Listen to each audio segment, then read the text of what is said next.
So, who we have? Here's the grid. It's for the SOAR Juniors final. It's David Ungaro in 1, Riccardo Burton in 2, Italy 1 and 2. Then 3 Brits, Ollie Curry, Callum Niblett and Jonathan Skidmore.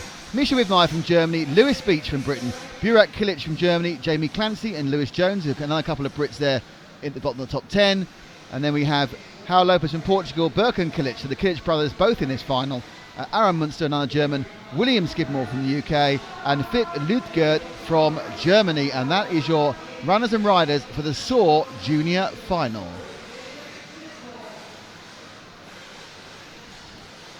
So, will the juniors produce more action than the seniors? It'd be hard to produce less. I'd have to agree, especially with those two up front, Ungaro and Burton. I'm not sure we got any blanks there. I think everyone may have turned up to this one. Good to see, more of a competitive field as well. Flags up.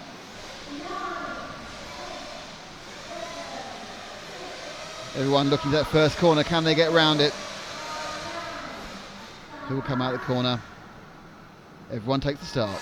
And they're away in a slow start for Burton. He's going low. He gets the clip, and can he actually make the quad? But a great start for Ungaro. Burton really managed to get the best of a bad job there. Nothing seemed to work for him, but now it's a 1-2 for the two Italians. Ungaro from Burton. Ungaro in the orange buggy, Burton in the lime green machine. Not quite sure who's third, and in fact he may have changed. And the third and fourth are scrappy, and again we have a two-man breakaway, but they're very, very close. Third is car number 5, I think, of Johnny Skidmore. But let's stay at the front. It's all about the first two. The Italian battle in the Neo 16 SOAR Juniors final. And Burton really had to make a good job out of that start. It looked like he'd blown it there around the outside there. Burton trying to look there. You can't do that, surely not. He has to tuck back in line. That was very ambitious to start off this one, but already they're slicing each other up. This one's going to be a cracker. And a noticeable break by the first two. Ungaro slightly wide. Oh, Burton almost landed on him. This is like exhibition racing. They are within half a metre of each other, and I get the impression that Burton's got more speed, or it could just be that following is easier than leading. And down the straight they go. They come up the berm, and it is I haven't got to bother with gaps, because you can see how far apart they are. Now, turning around now, and they go far out the DXR double. This was a chance of Burton last time, but now they go in the Agama. Oh, and 2 wheels off there. And it's only a minor mistake that's going to change this one, Adam. It is really going to come down to the smallest of mistakes here. Burton is trying up the inside again. They're contact in the air, and that could have blown it off for Burton. Oh, goodness me. It was wheel-to-wheel contact in the air. They're still very close. You need to see that one again, though. They were so close at that point. They landed together in the air. Let's have a look at this one again. That's a long way further forward.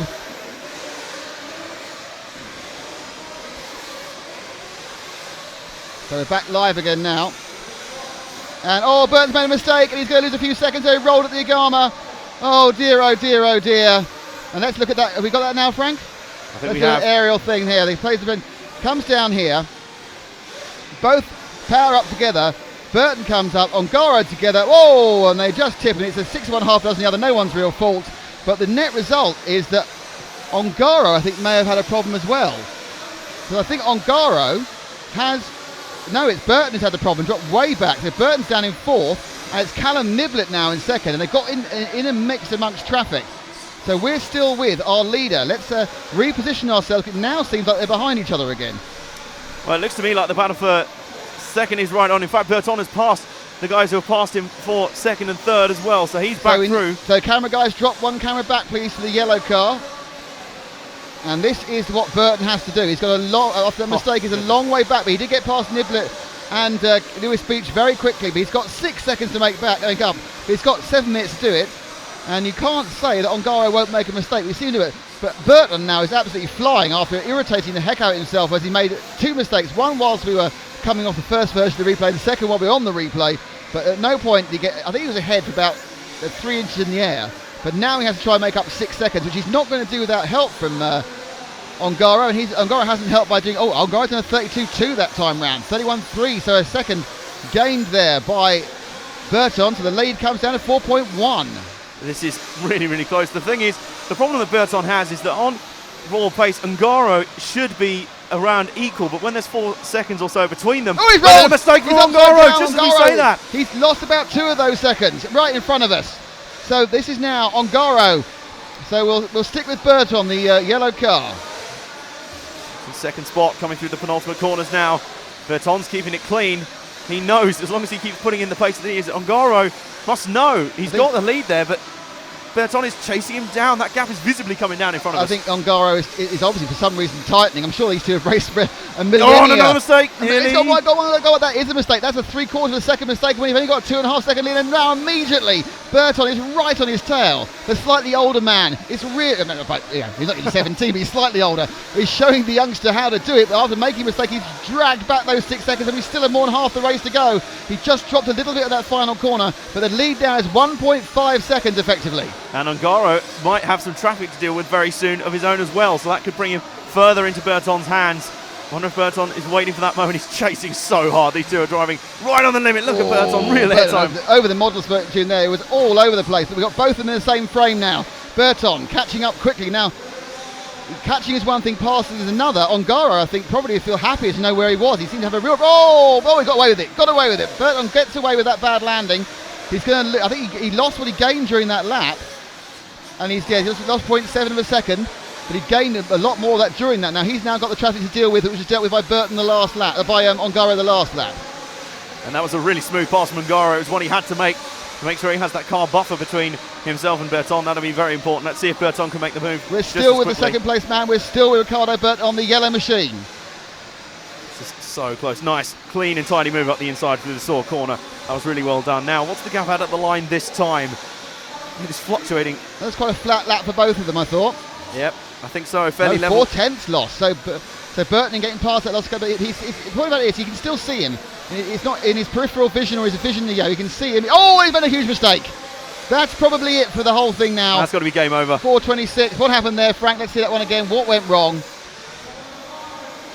Oh, looking okay. Comes in, spins round, and he just... so he got a clip of the outside of the stock, and it took him into the tyre of doom. Goodness me, that is upside down. How fine the margins are, and of course, being on his back, having to wait for the master to respond, cost him so much time. That is pretty much out of it now. I think Ongaro's actually got almost a third of a lap on him. 5 seconds, yes, he's 7.5 behind, 2 ahead of third.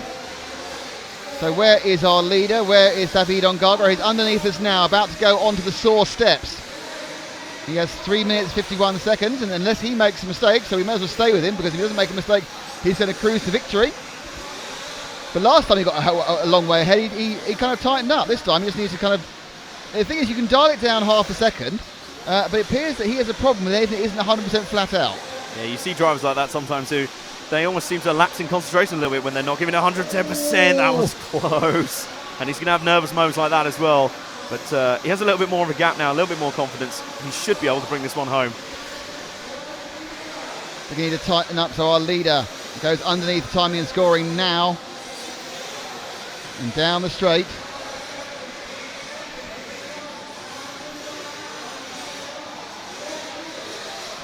Looking fairly smooth and composed now, isn't it? Not bad enough of a gap behind him. He upped the lead by a second in that last one as well. So Burton in pushing is not doing anything. So Ongaro is looking absolutely solid unless something disastrous happens, because 8.5 seconds is more than one error. Unless it's a massive error, your wheel falls off. Yeah, but there is still the spectre, sorry to cut across, Adam, of fuel mileage. Yes, there is that to keep in mind. Of course, normally these cars go 9 minutes in the main finals and then pit, but they can make 10. There's the mistake. No, but he got away with it. Got away with it. How many nervous moments has this kid had in this race? Unbelievable. We always knew it was going to come down to something like this, something this close between these two guys. And I think Ongaro he's got 9 lives and he's used about 4 of them right now. Here's the replay. It's all going wrong from a long time away, but he just got that lucky... Oh, actually, number 11 braked and just touched him back in the right order again. So Lopez. Certainly, Christmas card, Hal Lopez from Ongaro for that one. Very nice. Oh, well done. Avoid a huge traffic slew in front of him there. And he lost about 1.5 seconds his lead. Still 6.5 now. Slightly being blocked by the blue machine. I think just got out of the way there over the Model Tech.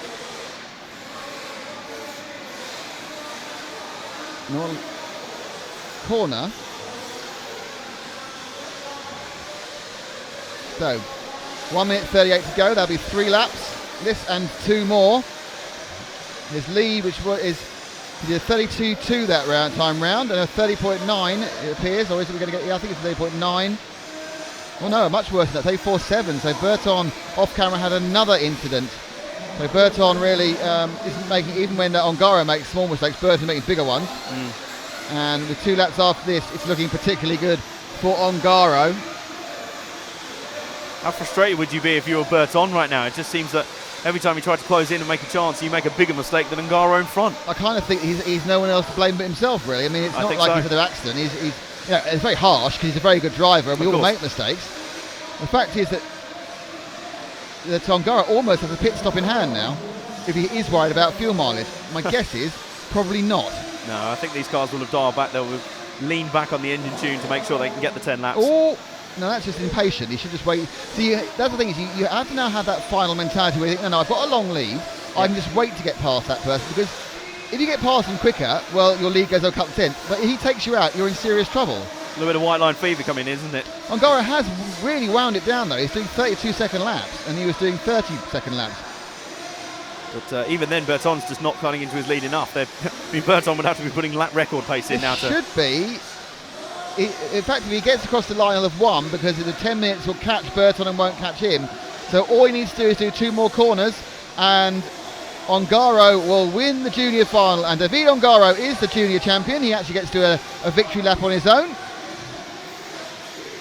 No, he doesn't. He's finished. He actually was caught by the time. So Ongaro has finished. He has won the junior final. Ricardo Berton has just come home in second. Looks like it may well be it's a battle between Lewis Beach and Björn Kilic, but it is Beach who comes next. And then Jamie Clancy, which should be coming in fourth. Upside down, but it doesn't matter because he's already won. Now the mistakes don't count. He could be upside down for half an hour now and he still would. It wouldn't change. He now needs to go fuel up. He's in the next race as well. He's in the Dash for Cash too. There they go. And that is the junior final, so let's remove that and I'll play in the results for everybody. A win for David Ongaro. In second place is Ricardo Berton. Lewis Beach is third. Burak Kilic is fourth. Jamie Clancy is fifth. Birkin Kilic is sixth. Kyle Niblett is seventh. Misha Vidmar is eighth. Did I miss seventh out? No. Eighth. Aaron Munster is ninth. William Skidmore comes in 10th. And then towards the back we have Philip Lutgert in 11th, Hal Lopez in 12th, Ollie Curry in 13th, Lewis Jones in 14th, and Johnny Skidmore will be in 15th after only doing a lap. So that is the juniors and the seniors all sorted out.